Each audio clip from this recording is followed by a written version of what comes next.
गांव एक किसान था, बड़ा भोला भाला, अनपढ़ था, ज्यादा पढ़ा लिखा नहीं था। किसान अपने खेत में खेती कर रहा था, तभी एक महात्मा उसके खेत में आ गए और महात्मा आके बोले, भाई हमको कुछ भोजन प्रसाद पवाओ। किसान बोला, अरे महात्मा आए भैया, इनको प्रणाम करो। किसान ने उनको प्रणाम किया, प्रणाम करके महाराज उनको भोजन प्रसाद पवाया। कहा, महात्मा जी आप आए हैं, मुझे कोई गुरु मंत्र दे जाओ। महात्मा जी ने सुंदर गुरु मंत्र दिया, द्वादशाक्षर मंत्र दिया।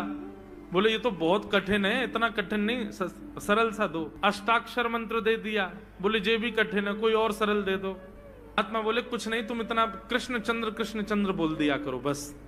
कृष्ण चंद्र बोले, हाँ इसी का नाम, यही तुम्हारा गुरु मंत्र है।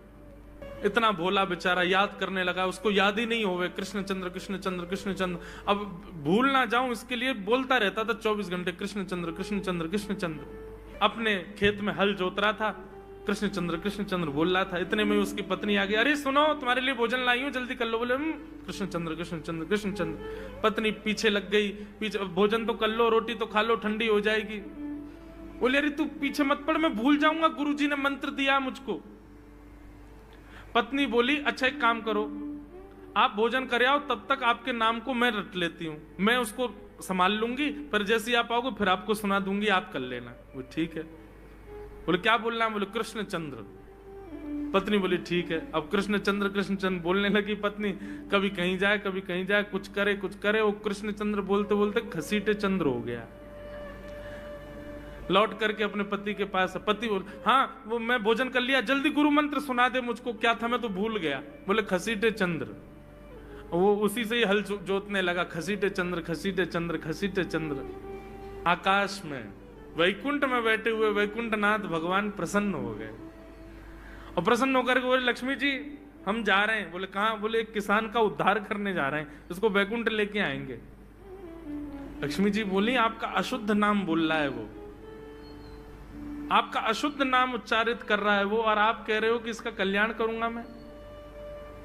ठाकुर जी बोले, देखो नाम भाव कुभाव अनख आलसहु, नाम जपत मंगल दिश। नाम कैसे भी जपे कोई दोष नहीं है, बस भाव मेरे प्रति होना चाहिए। वो नाम भले ही गलत जप रहा है, लेकिन उसके हृदय में तो मैं ही हूं ना। और एक बात बताऊं लक्ष्मी जी आपको। बोले क्या? बोले ये घसीटे चंद्र अशुद्ध नहीं है, मेरा नाम है ये भी। बोले क्यों? बोले जब हम छोटे थे तो बाल लीला कर रहे थे ब्रज में, यशोदा मैया खूब नहलाती धुलाती और बढ़िया सुंदर श्रृंगार करती, लेकिन हम पूरे नंद भवन में कुटमुन चल चल के कभी नीचे लुढ़क करके कभी ऊपर गिर के सब माला तोड़ लेते, अस्त व्यस्त वस्त्र कर लेते, घुंघराले केशों की ऐसे भुज्जा बना लेते, ऐसा रूप बना लेते। यशोदा मैया बोली, आओ मेरे घसीटे चंद्र, सुबह कृष्ण चंद्र बना के भेजती हूँ, घसीटा चंद्र बन के आता है शाम को। तो बोले तब यशोदा मैया ने हमारा नाम रखो घसीटे चंद्र, तो इसलिए शुद्ध नाम है। तो ठाकुर जी के बहुत सारे नाम हो गए, कनुआ, गोपाल, गोविंद, माधव, कन्हैया। यशोदा जी का प्रिय नाम है कन्हैया। मैया लाल जी को इसी नाम से पुकारती है। ठाकुर जी अब धीरे धीरे 3.5 वर्ष के हो गए, और जैसे ही 3.5 वर्ष के भय महाराज, मानो जैसे उनके शरीर में स्प्रिंग एक्टिवेट हो गई हो। इतना ऊधम मचाते हैं, इतना ऊधम मचाते हैं, पूरी गोकुल की नाक में दम कर रखा ठाकुर जी ने। यशोदा मैया ने लाल जी को नूपुर पहना रखे। सवेरे जैसे ही ठाकुर जी उठते हैं, नूपुरों की आवाज आती है तो यशोदा मैया तुरंत रसोई घर से दौड़ के जाती है लाला के पास।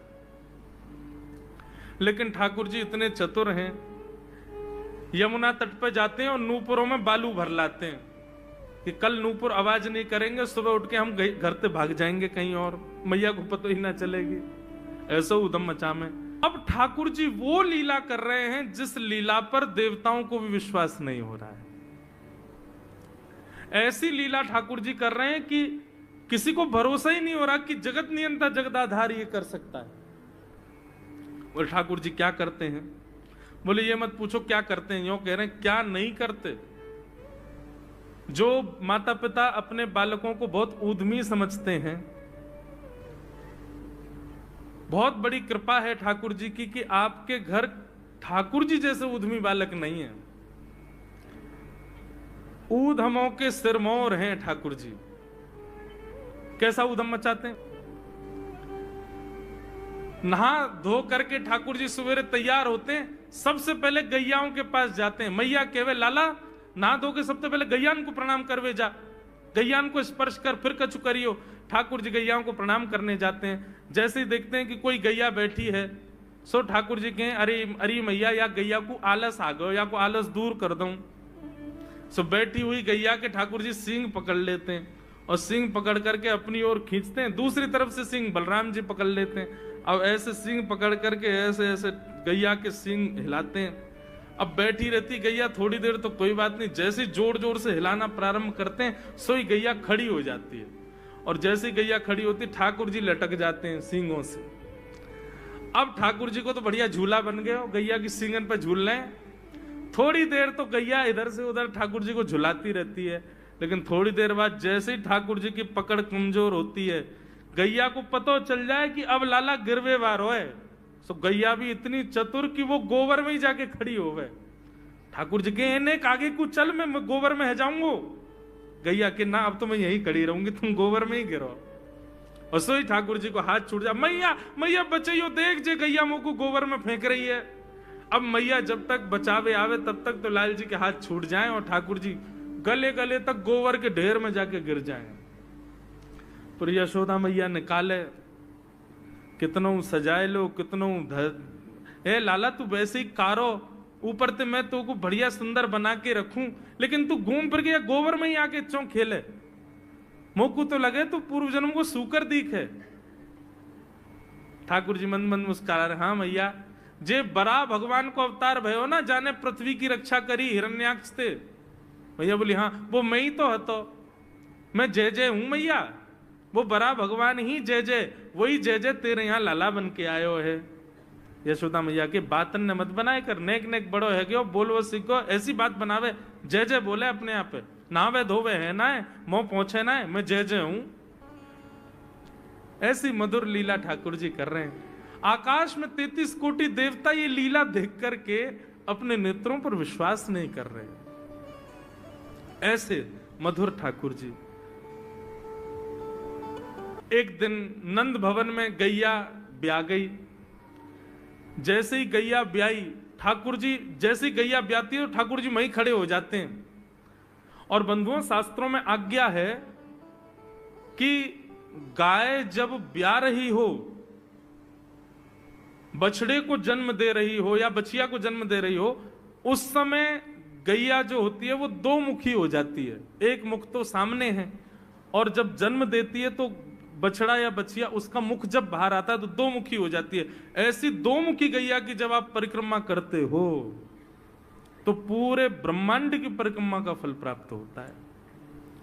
तो ठाकुर जी का नियम है, नंद बाबा की उंगली पकड़ के खड़े रहे, जैसे ही गैया ब्यावे वारी हो तो वाकू सहलाते रहे, जैसे ही गैया ब्यावे वारी हो, जैसे ही बछड़ा बाहर आवे सोई ठाकुर जी वाकी परिक्रमा कर लें, परिक्रमा करके दंडवत प्रणाम करें, वाकू वाकी चरण रज को माथे से लगा में, और बछड़ा जन्म ले सो वाकू नवा में दुआ में, वाकू अपने गरे से लगा में। एक दिन ठाकुर जी जोर जोर से रोने लगे।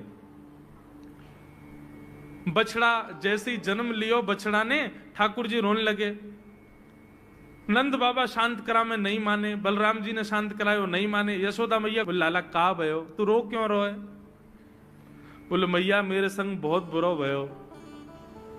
यशोदा मैया बोली कहा भयो? बोले गैया के बछड़ा ने जन्म लियो।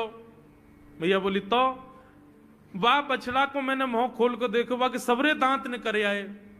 मेरे जन्म को 3 साल है गए, अभी तक 4 ही दांत निकले मैया, वो टूट जाए, रो रहे हैं अपने दांतन को, मेरे दांत चौना निकल रहे सबरे।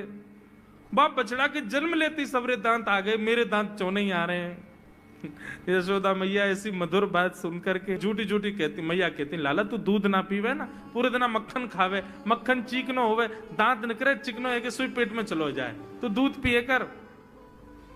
चोटी पकड़ के रोते मैया मेरी चोटी चौना भर रही। बलराम की चोटी देखो कैसी नागिन जैसी चोटी है वाकई, और मेरी चोटी कैसी है मैया, नेक सी पतरी सी। मैया बोले लाला तू दूध ना पीवे, दूध ते चोटी बड़े। बलराम देखिए ऐसा जग भर के दूध पीवे।